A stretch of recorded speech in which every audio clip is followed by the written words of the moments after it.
Greetings, my fellow travelers, in this journey we call life. This is your spicy and dearest of uncles. Tonight with another, hopefully, great review, per usual. Tonight, obviously, I'm home in the deep south, and I thought tonight my family deserved a little pizza, so I was sent on a mission to get some pizza. I've been to Little Caesars before. I usually get their hot and readies. It's $5. It's a deal you really can't beat.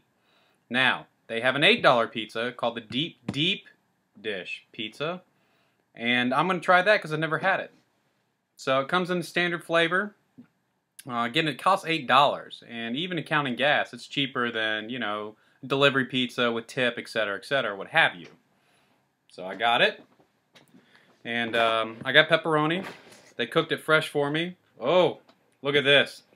Look at error number one. They tucked this box into a side of the pizza, and it started unraveling when I opened it. That's a deduction right there. Even if this is perfect, I couldn't give it a 10. That's not good. That's not good showmanship. But it does look good, and it does smell good. It's a deep old pizza there. So I'm going to try this out. Now, it looks like they're cooked as two separate pizzas, you know. In the middle there's still a crust, which is nice. So it means every single piece has a piece of crust. That's a neat little invention there.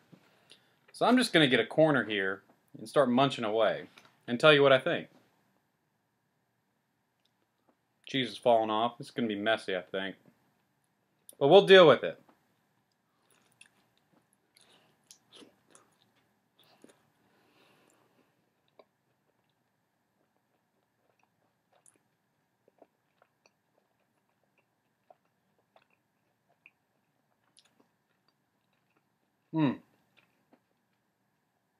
It's not too bad.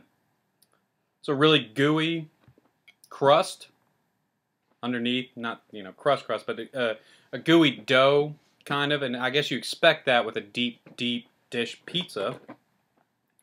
Tonight we're pairing this with Wild Turkey Rare Breed. This is a nice bottle of bourbon. It is not mine that I bought personally, but I am going to drink it. Can't tell you how much it cost, but I can imagine it's not cheap.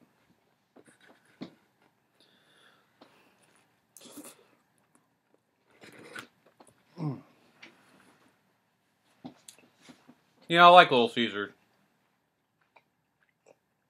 They really went through a renaissance, you know. They were actually kind of a delivery chain back when I was growing up.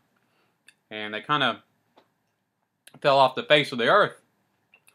They've come back, you know, past 10 years maybe, where now you can get these hot and readies, and you have to go there, and they don't really deliver anymore, but the price is outstanding. The pizza's par. I mean, the regular hot and readies, you know, like a 5, you know, out of 10. But it's just, you know, the price bumps it to like a 6. Now this price for this particular pizza and this style, $8 is not a bad deal.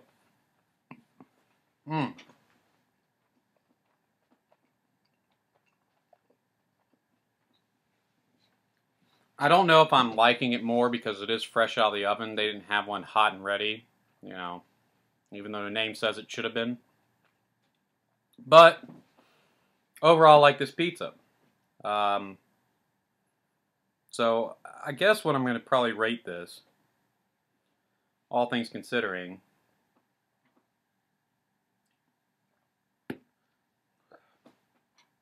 you know, I got to rate this, you know, 7.1 flat. 7.1 flat. You know, it's no more digits are needed, and 7.1's okay.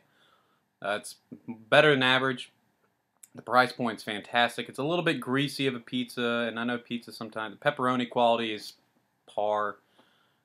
They didn't have it hot and ready, which is kind of disappointing since it's called a hot and ready deep dish pizza. But I understand, you know, that might take some time to make if there's a slow night, which it might have been. I'll give them a benefit of the doubt. But 7.1's a fair rating, I think. And the cheese is great. It's kind of a plain Jane pepperoni pizza, But I just like the style of it, and I like the creativity, and you know, it's very edible, and I'm going to eat it, and I'm going to enjoy it. And that's what these things are all about. Your Uncle Karl does these things so he can inform you in a very, very informative way. So that's another blue collar review from you. For me. From me for you. Man.